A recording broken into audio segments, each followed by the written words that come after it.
বেশ কিছুদিন হলো ফেসবুকে ঢুকলে একটা ভিডিও সব সময় চোখের সামনে আসতেছে, সেটা হলো পাহাড়িদের এই কাঁচা শাকসবজি সিদ্ধ করে খাওয়া আর এই মরিচ ভর্তা। হ্যালো এভরিওয়ান, আসসালামু আলাইকুম। সবাই কেমন আছেন? আশা করি সবাই ভালো আছেন। আমিও আল্লাহর রহমতে ভালো আছি। আপনাদের মোবাইল অন করে মোবাইলের ভিডিওর ভিতরে ঢুকলে ভাই এই পাহাড়িদের এই শাকসবজি সিদ্ধ করে খাওয়া আর এই মরিচ ভর্তা মানে দেখে দেখে নিজেরও এত ক্রেভিং, এটা না খেয়ে আর থাকতেই পারলাম না। আর তাই খাওয়ার জন্য আজকে নিয়ত করে বেরিয়েছি যে আজকে বাজার করব, দেন বাসায় নিয়ে এসে রান্না করব, খাবো, তারপরে আসলে ট্রাই করে দেখবো যে আসলে। আর এই খাবারটা মোটামুটি সবাই ট্রাই করছে দেখলাম, ট্রাই করে এবং ভিডিও ছাড়ছে, দেন আমি মনে হয় বাদ পড়ে গেছি, তাই আজকে আমিও ট্রাই করব। তাই আজকে আমি বাসা থেকে বেরিয়ে সর্বপ্রথম আমি বাজার করেছি কাঁচা সবজি, কারণ কাঁচা সবজিটা আমার বাসায় ছিল না। বাট আমার বাসায় সব বাজার থাকলেও কাঁচা সবজিটা থাকে না। এই কাঁচা বাজার করাটাই আমার আসলে খুব। দেন বাজার থেকে সবজি কিনে নিয়ে আসছি। এখানে আমি ফুলকপি কিনেছি, বটবটি কিনেছি, তারপরে হচ্ছে সিম কিনেছি, কলমি শাক নিয়েছি, আমি যেটা খাবো আর কি, কারণ প্রথম খাচ্ছি তো সব ধরনের সবজি যদি না খেতে পারি আর কি, তাই বেশ কিছু সবজি নিয়েছি। তো সেগুলো বাসায় নিয়ে এসে সুন্দর করে কেটে নিয়েছি, স্লাইস করে নিয়েছি, নিয়ে সুন্দর করে এখানে আমি গরম পানি দিয়েছি। গরম পানিতে আমি কিছু লবণ দিয়েছি পরিমাণ মতো, লবণ দিয়ে সবজিগুলো আমি এখানে সিদ্ধ করে নিব। দেন সিদ্ধ করা শেষ, এখানে আমি কাঁচা মরিচ দিব এখন, কারণ এই সবজিটার সাথে এই ভর্তাটাই এখন। কাঁচা মরিচটাও আমি কিছু হালকা করে একটু সিদ্ধ করে নিব, কারণ কাঁচা মরিচটা ওইভাবে দিলে ফুটবে তেলে দিলে।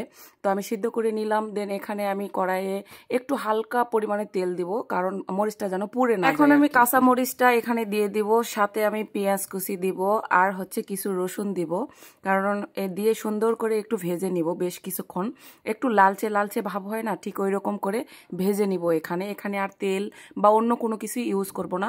আপনারা যদি স্বাদের জন্য চাইলে জিরাটাও, গোটা জিরা ব্যবহার করতে পারেন। এখানে সুন্দর করে লাল লাল করে আমি মরিচটা ভেজে নিব। দেন এখানে আমি সবজিটা দেখেন তুলে নিয়েছি, আর এখানে আমি পাটাই মরিচ ভর্তাটা এখন করব।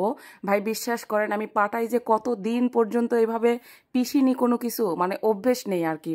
অভ্যেস নাই বলতে মানে পাটায় ওইভাবে কোনো কিছু করা হয় না, সবকিছু ব্লেন্ডসকে শুধু এই খাবারটার জন্য ট্রাই করব আর এই ভর্তার সাথে, এই জন্য আমি পাটায় বসছি আজকে ভর্তা পিসার জন্য। দেন আমার ভর্তা পিসা শেষ, সবজিগুলো মানে সুন্দর করে প্লেটে সাজিয়ে নিয়েছি। দেন একটু ভাত। তবে এই খাবারটা কিন্তু আমাদের শরীরের জন্য আসলেই উপকারী, কারণ সিদ্ধ খাবার, এখানে কোনো ধরনের ময় মশলা নেই, তেল নেই, চর্বি জাতীয় কোনো কিছুই নেই। আমরা বাঙালিরা তো খাবার বলতে শুধু ঝাল, ময় মশলা একদম সবকিছু বেশি বেশি দিয়ে খাইতে বেশি পছন্দ করি। তবে আমাদের শরীরের জন্য কিন্তু এই খাবারটা মোস্ট ইম্পর্টেন্ট এবং খুবই ভালো। এবং যারা ডায়েট করতে চান, যারা হয়তো কার্বোহাইড্রেট বাদ দিতে পারেন না, তাদের জন্য কিন্তু এটা অনেক বেস্ট একটা খাবার। কারণ দিনে একবার যদি কার্বোহাইড্রেট নিতে চান, সেই ক্ষেত্রে আপনারা এই ধরনের খাবার ট্রাই করুন। বিভিন্ন ধরনের সবজি আপনি সিদ্ধ করে সাথে একটু কার্বোহাইড্রেট নিলেন, দেখবেন পেটটা ভরপুর হয়ে যাবে।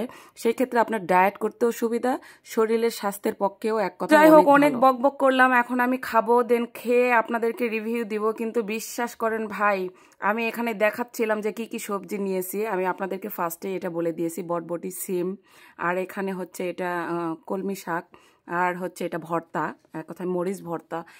এত ঝাল হয়েছে, যদিও আমি ঝাল, কিন্তু ভাই বিশ্বাস করেন খাবারটা যে মানে এত মজা লাগছে, কোনো রকম আমি বুঝতে পারিনি যে এটা আসলে মানে খাওয়া যায় না বা খাওয়ার মতো না। আসলে পাহাড়িরা ওদের শরীর স্বাস্থ্য সবসময় ভালো থাকে মনে হয়, এইসব খাবার সবসময় ট্রাই করে বা খায়। বিশ্বাস করেন আমার কাছে অনেক মজা লেগেছে, বাট ঝালটা, মরিচ ভর্তা প্রচুর হয়েছে। আমি ঝাল খেতে পছন্দ করি, কিন্তু অতিরিক্ত ঝাল হয়েছে ভাই।